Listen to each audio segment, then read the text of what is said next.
days. Last July, there were nearly 100 water rescues in one weekend. This was on just beaches here in North Carolina. So here to talk about water safety today, Stephen Howell, the educating coordinator with New Hanover Regional Medical Center's EMS.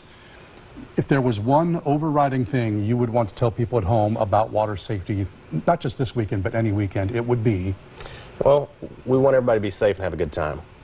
We know that drowning is the #1 accidental cause of death in children under the age of 5. So we want to make sure that if you're in a pool, at the beach, wherever, that you're doing whatever you can to make sure your children are safe and make sure that you're safe as well. You know, the headlines this month seem to all be coming from the water.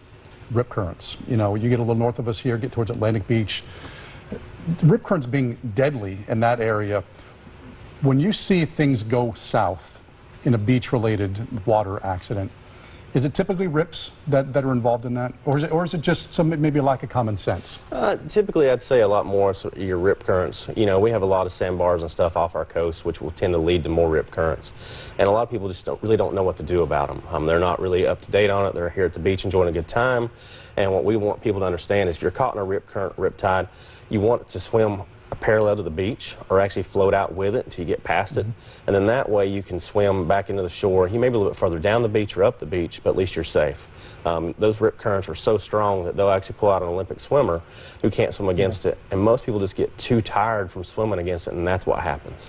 Do you typically see a spike in accidents around a holiday weekend, or is it fairly consistent across the board in the summer? You're going to see a spike anytime you have a large influx of crowds. And you think about 4th of July weekend, you think about people coming down here for vacations because we have a beautiful destination for them, that we're going to see a lot more people in a lot smaller areas, and there's still a limited number of lifeguards and people available to watch them and make sure they're safe. So yeah, we do kind of see a spike then. And it's amazing, whether it's pool, beach, wherever in the water, it is amazing to me how quick this can happen. Oh, exactly. I mean, you can drown in as little of a couple inches of water.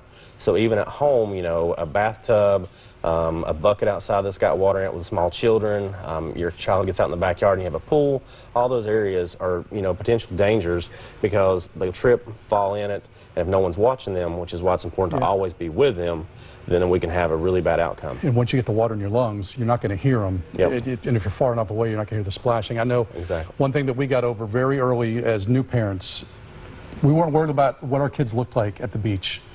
We just put life jackets on them because if you live here, you tend to understand the power of the sea, and you know just how quickly the things can happen like that. Oh yeah, I mean, we always tell everybody, make sure that you know what your personal flotation devices are, how to use them.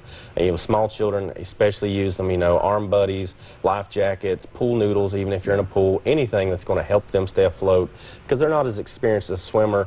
They don't know, they're going to get tired, they may not be the best of swimmers yet, so we want to make sure we give them every chance to be safe. Yeah, awesome. Stephen, I appreciate the time.